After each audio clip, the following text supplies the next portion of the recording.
Le couteau glissa de ma main tremblante et s'écrasa sur le carrelage de la cuisine, son tranchant luisant sous la lumière crue du néon parisien. « Tu ne partiras pas, Martin. »« Pas comme ça, » murmura Nicolas d'une voix qui n'était plus la sienne, un grondement primal, teinté de cette possessivité qui m'avait autrefois fait frissonner d'amour, et qui maintenant me glaçait jusqu'aux os. Dans ce silence assourdissant, je vis pour la première fois le vide derrière ses yeux verts, non pas un homme, mais une cage dorée se refermant sur moi, 3 ans trop tard. Paris, cette ville des amours éternels, m'avait piégé comme un roman de Zola revisité en thriller moderne des boulevards haussmanniens aux ruelles sombres de Montmartre, où chaque pavé semblait murmurer des secrets de cœur brisé. J'étais arrivé là, un jeune provincial de 25 ans, avec un sac à dos et un rêve de liberté, étudier l'art à l'école des beaux-arts, peindre les âmes des passants anonymes, et peut-être, un jour, exposer dans une galerie du Marais. Au lieu de cela, je tombais dans les filets de Nicolas Duval, avocat d'affaires aux 40 ans triomphants, dont le cabinet sur les Champs-Élysées respirait l'opulence et le pouvoir. Il m'avait repéré lors d'une soirée d'inauguration, moi, avec mes toiles abstraites aux couleurs vives, lui avec son sourire carnassier et son verre de champagne millésimé. « Ton art capture l'essence de la passion refoulée », avait-il dit, ses doigts effleurant déjà le dos de ma main. Ce soir-là, sous les lumières tamisées, nos lèvres se joignirent pour la première fois, et je crus avoir trouvé mon muse. Les premiers mois furent un tourbillon de romances hollywoodiennes transposées sur fond de scène. Nicolas m'emmenait dans des dîners aux chandelles chez l'ami Louis, où les huîtres perlaient comme des larmes de joie, et nos conversations s'étiraient jusqu'à l'aube sur les quais, parlant de Proust et de la fragilité des désirs humains. Il était tout ce que je n'étais pas, assuré, charismatique, avec cette aisance américaine héritée de sa mère new-yorkaise, un mélange de franc-parler brut et de raffinement parisien qui me fascinait. « Tu es mon héros incarné, Martin » me soufflait-il en m'attirant contre lui dans son appartement haussmannien de la rue de Rivoli, où les draps de soie et les œuvres d'art contemporaines formaient un écrin parfait pour nos étreintes.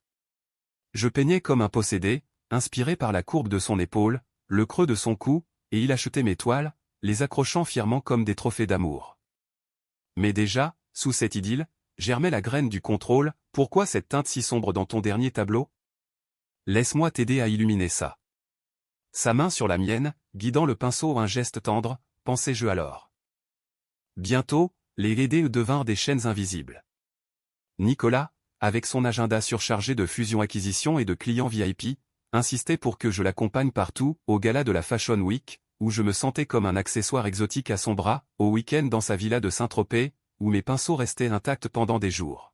« Tu es à moi, Martin. Ne te perds pas dans tes rêves fous », me disait-il en caressant mes cheveux, sa voix un mélange de velours et d'acier. J'acceptais, ivre de cet amour qui me faisait me sentir vivant, désiré. Nous étions le couple parfait du Paris gai, promenade main dans la main au jardin du Luxembourg, rire complice lors des prides où il paradait en chemise cintrée, moi en jean délavé.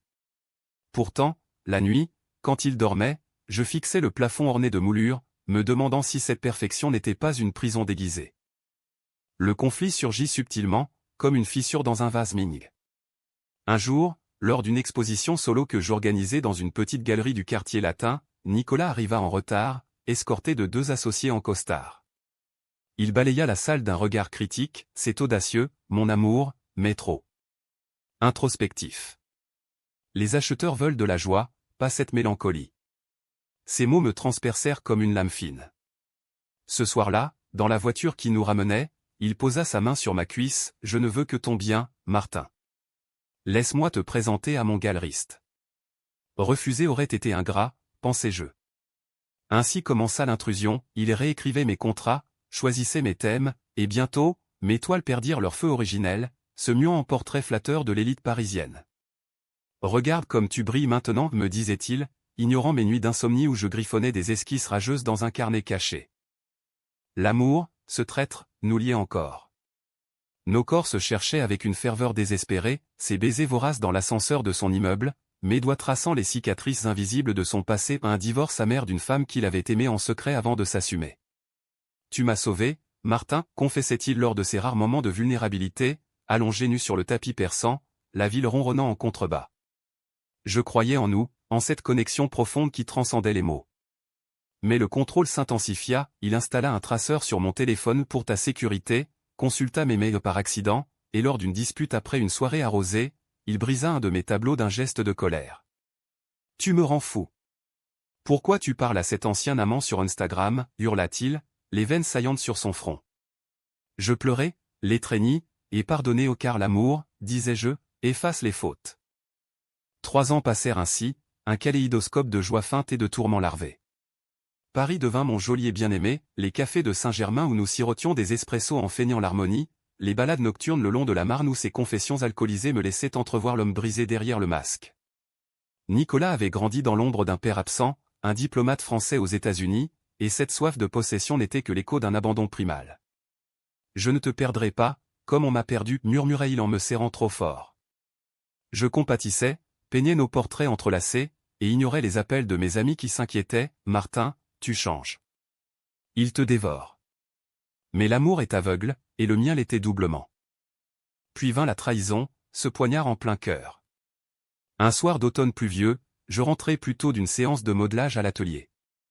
La porte de l'appartement s'ouvrit sur une scène qui me figea, Nicolas, torse nu, enlacé avec un jeune assistant de son cabinet, un blond aux yeux bleus, la vingtaine à peine, riant aux éclats sur notre lit. Le temps s'arrêta, le monde se rétrécit à ce rire, à ses mains qui caressaient là où les miennes avaient erré tant de nuits. Martin, balbutia-t-il en se redressant, le visage blême. L'assistant s'éclipsa, honteux, mais le mal était fait.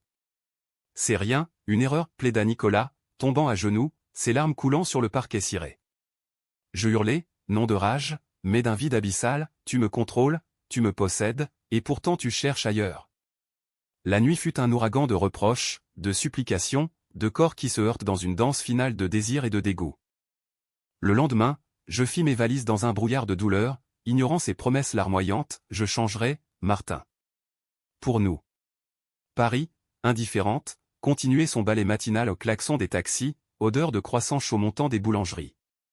Je m'enfuis chez un ami, un sculpteur excentrique nommé Émile, dans un loft délabré de Belleville. Là, pour la première fois depuis 3 ans, je respirais, peignant à corps perdu, sans directive, sans regard critique.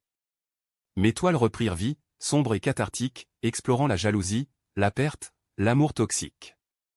Nicolas bombarda mon téléphone de messages, fleurs livrées à l'atelier, invitations à discuter comme des adultes.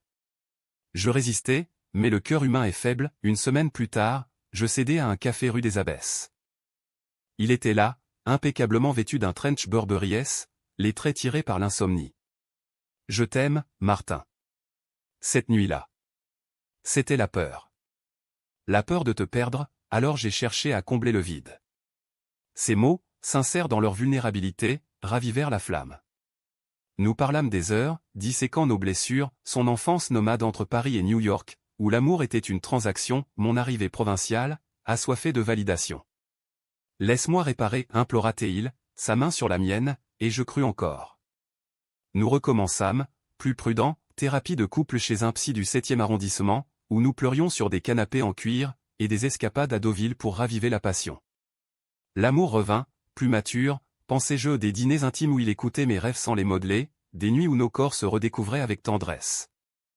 Mais le contrôle, ce serpent, ne dort jamais. Subtilement, il ressurgit, ton nouvel agent ? Laisse-moi vérifier son contrat. Puis, plus insidieux, il oublia de me prévenir d'une soirée professionnelle, me laissant seul à l'appartement, rongé par l'anxiété. La jalousie s'inversa, je fouillais ses mets, cherchant des fantômes. Notre lit devint un champ de mines, étreinte passionnée suivie de silence lourd. Un soir, lors d'une dispute explosive au pied de la tour Eiffel ou ironie cruelle, il avoua, je ne sais pas aimer sans posséder. C'est ma malédiction. Je le serrai contre moi, sentant son cœur battre la chamade, et murmurai, alors apprends avec moi. Paris nous enveloppait de sa magie automnale, feuilles mortes tourbillonnant comme des promesses éphémères. Le vrai haut de la vague survint lors de mon exposition majeure au Centre Pompidou. J'avais travaillé des mois sur une série intitulée Chaînes invisibles, des toiles géantes où des silhouettes enlacées se dissolvaient en barreaux de fer, symbole de nos luttes intimes. Nicolas promit d'être là, fier, sans interférer. La soirée fut un triomphe, critiques élogieux dans le monde, acheteurs se pressant autour de mes œuvres.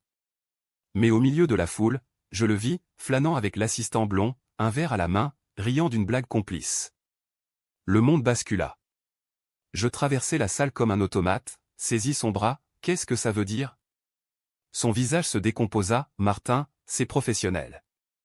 Il prépare un dossier. Mais ses yeux trahissaient le mensonge, cette étincelle de désir refoulé.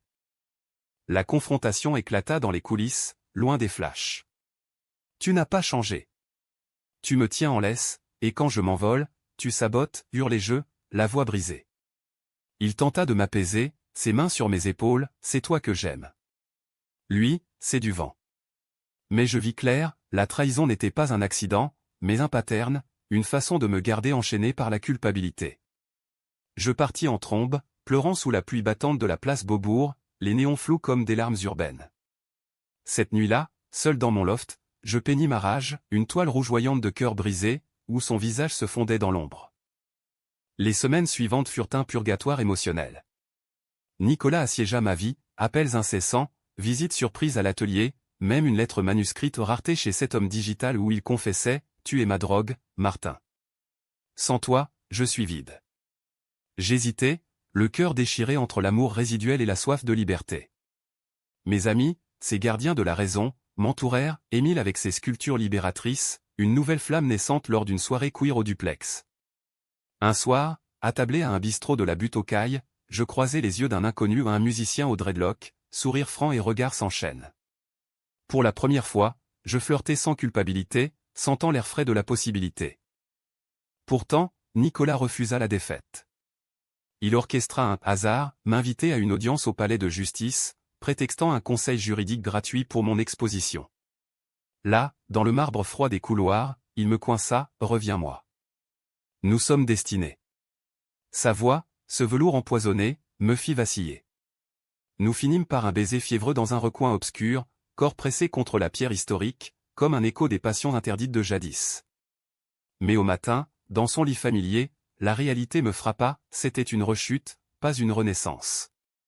Je dois partir pour de bon, dis-je, rassemblant mes affaires sous son regard suppliant. La rupture fut un séisme personnel. Je déménageai définitivement chez Émile, transformant le loft en atelier bouillonnant de créativité.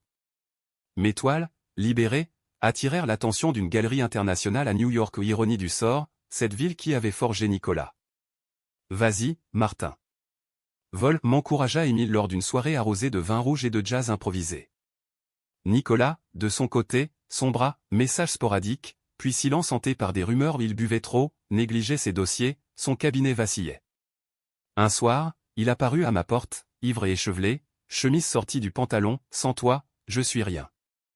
Aide-moi. » Je le fis entrer, non par amour, mais par humanité. Le serrai contre moi tandis qu'il sanglotait, confessant ses démons, la peur viscérale de l'abandon, hérité d'un père qu'il avait laissé aux États-Unis pour une carrière. Cette nuit-là, nous parlâmes sans masque. Pour la première fois, il admit le contrôle comme une maladie, « J'ai cru que te posséder te garderait. Mais l'amour n'est pas une cage, c'est un vol. » Je l'écoutais, le cœur serré, voyant enfin l'homme derrière le monstre vulnérable, brisé, humain. Au lever du soleil, filtrant à travers les vitraux du loft, je lui dis, « Pars, Nicolas. Guéris-toi.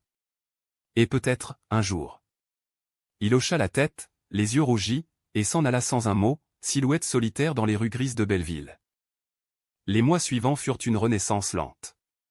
Je volai à New York pour l'exposition, immergé dans le chaos vibrant de Manhattan, gratte-ciel comme des cathédrales laïques, nuit folle dans le village où l'amour gai fleurissait sans chaîne. Là, je revis des échos de Nicolas, son accent franco-américain dans les cafés de Brooklyn, sa passion pour le droit dans les débats enflammés des bars. Mais je peignais librement, exposant aux chaînes invisibles à succès retentissant, critiques saluant ma libération émotionnelle. Un soir, lors du vernissage, un collectionneur m'approcha, « Votre travail respire la résilience. D'où vient cette force ?» Je souris, pensant à Paris, à nos erreurs, de l'amour qui blesse, et qui guérit.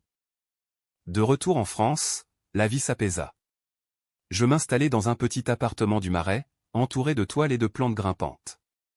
Émile devint plus qu'un ami, un amant tendre, aux caresses légères comme une brise d'été, qui me laissait peindre sans ombre.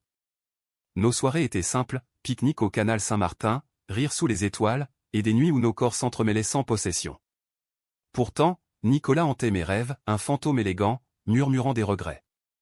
Un an après la rupture, je reçus une lettre, pas un mail, mais un vrai parchemin, cacheté à la cire.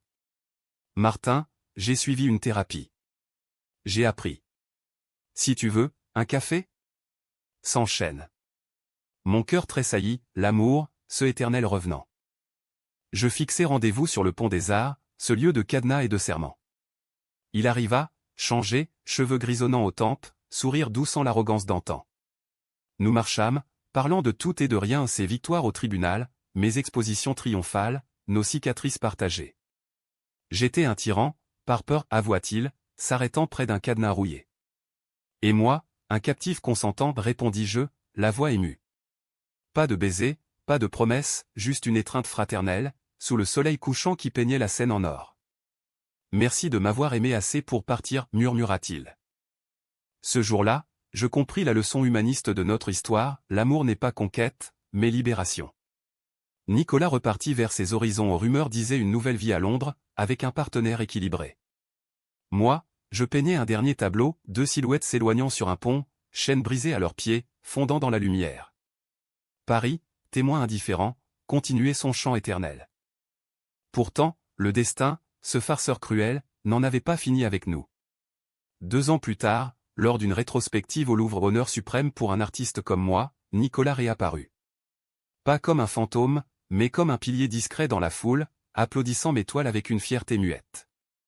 Après la soirée, il m'attendit dehors, sous les pyramides scintillantes, je suis fier de toi, Martin. Vraiment. Nous dînâmes au Grand Véfour, ce temple gastronomique où les miroirs reflétaient nos visages apaisés. Il raconta sa métamorphose, thérapie intensive, un poste à l'ONU pour défendre les droits LGBTQ+ en Europe, et un amour naissant avec un professeur d'histoire stable, égalitaire. Tu m'as appris à aimer librement, dit-il, levant son verre. Moi, de mon côté, Émile et moi avions tissé un lien profond, voyage en Toscane, où nous peignions nus sous les cyprès, et des projets d'adoption qui nous faisaient rêver d'une famille arc-en-ciel. Pourtant, en écoutant Nicolas, une nostalgie douce m'envahit non pour la cage, mais pour l'homme qu'il était devenu. Et toi, es-tu heureux, demanda-t-il, ses yeux verts, autrefois prédateurs, maintenant bienveillants. Oui, répondis-je, serrant la main d'Émile sous la table, qui nous avait rejoints. Grâce à toi, et malgré toi. Le climax inattendu surgit lors d'une affaire judiciaire qui nous lia de nouveau. Un de mes mécènes, un collectionneur véreux, tenta de contester l'authenticité de mes toiles pour éviter un paiement. Nicolas, averti par un ami commun, offrit ses services pro bono, laisse-moi te défendre. Pas pour nous, mais pour l'art. Les audiences au tribunal de grande instance furent un balai de tensions refoulées, lui en toge noire, plaidant avec éloquence sur la valeur subjective de l'émotion dans l'œuvre, moi en témoin, décrivant les tourments qui avaient nourri mes pinceaux. Dans les couloirs, nos regards se croisaient aux complices, chargés d'histoire. Tu es toujours aussi passionné, me glissa-t-il un jour, un sourire en coin. La victoire fut éclatante, le juge valida mes créations, et le public acclama cette histoire d'amour et de résilience dans les médias. Ce soir-là, nous fêtâmes au caveau de la Huchette, jazz swingant comme nos cœurs libérés. Émile dansa avec moi, puis, galant, invita Nicolas à un slow amical. Prends soin de lui, murmura l'avocat à mon oreille. Toujours, répondit Émile. Pour la première fois, je vis Nicolas entier, non plus contrôlant, mais allié, humain dans sa quête de rédemption. Aujourd'hui, 3 ans après cette rupture qui m'avait brisé pour mieux me reconstruire, je prie pour ne jamais le revoir non par haine, mais par sagesse. Revoir Nicolas raviverait les braises, et j'ai appris que l'amour vrai ne brûle pas, il illumine sans consumer. Paris reste mon amante fidèle, ses ponts comme des seuils franchis, ses artistes comme des miroirs de l'âme. J'expose désormais à l'international, mes toiles portant le sceau de la liberté conquise. Émile et moi, parents d'un petit garçon adopté d'Ukraine, construisons un foyer où l'amour est un jardin, non une prison. Nicolas? Il écrit un livre sur les dynamiques toxiques dans les relations queer, anonyme mais poignant, j'en ai un exemplaire sur ma table de nuit. Parfois, un mail poli, félicitations pour Berlin. Je réponds sobrement, le cœur en paix. Car au fond, notre histoire n'était pas une tragédie, mais une parabole humaniste, l'amour, même déformé, peut enseigner la compassion. Dans les rues de Paris, où les amours naissent et meurent comme les saisons, je marche libre, pinceau en main, prêt pour le prochain chapitre. Et si le destin nous recroise? Je sourirai, serrerai sa main, et continuerai mon chemin car la vraie romance est celle avec soi-même.